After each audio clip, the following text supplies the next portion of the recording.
নমস্কার। আজ একাদশী। একাদশী করলে শুধু হয় না, তার অনেকগুলো নিয়ম কারণ আছে।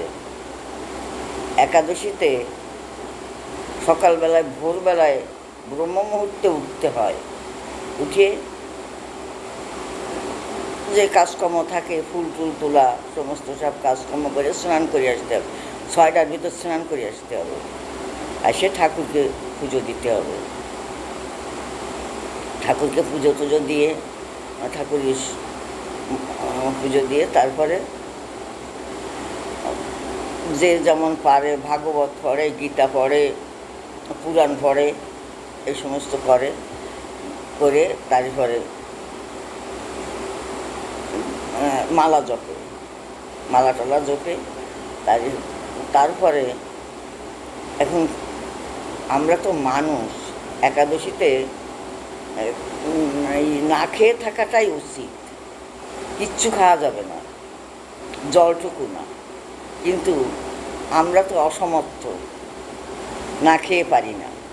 তাই দুধ, ফল, সমস্ত ফল খাওয়া যাবে। নারকেল, শশা, বেল, তারপরে এই মৌসুম্বি লেবু, বাতাবি লেবু, আপেল, কলা,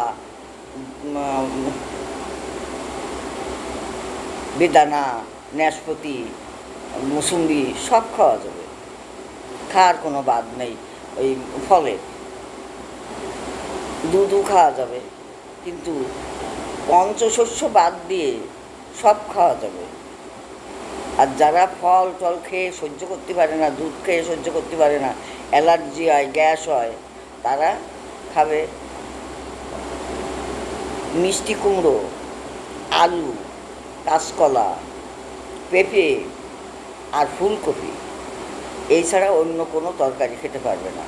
পটল, বরবটি, সিম, মূলো, বাঁধাকপি, ওলকপি এসব কিচ্ছু খাওয়া যাবে না। কোনো শাকও খাওয়া যাবে না। এই একটু সামান্য একটু ঘি বা বাটার জাউ দিয়ে, আর নয়তো সূর্যমুখী তেল একটুখানি দিয়ে এই সমস্তগুলো নাড়ে চেড়ে ওই সন্দক লবণ আর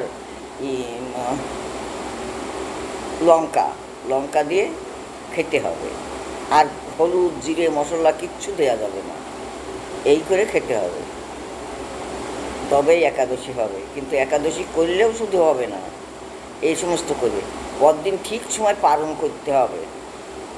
পরদিন সকালে উঠে, ভোরবেলায় উঠে নিত্যকর্ম যা, সে ঠাকুরকে নমস্কারটা করে তারপরে স্নান করতে যেতে হবে। স্নান করে এসে পুজো দিতে হবে।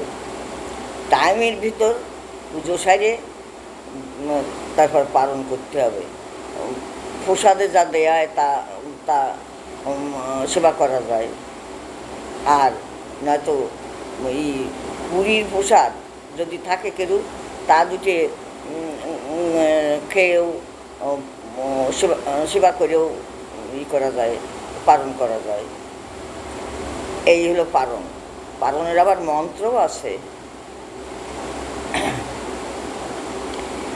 একাদশী গোবিন্দায় শ্রীকৃষ্ণায় নমো নমঃ, এই পালনের মন্ত্র। আজ এই পর্যন্ত থাক। ঠাকুরমার চ্যানেলে ধন্যবাদ। জয় গুরু গুরুদেব, জয় শ্রীকৃষ্ণ, জয় শ্রীকৃষ্ণ, জয়।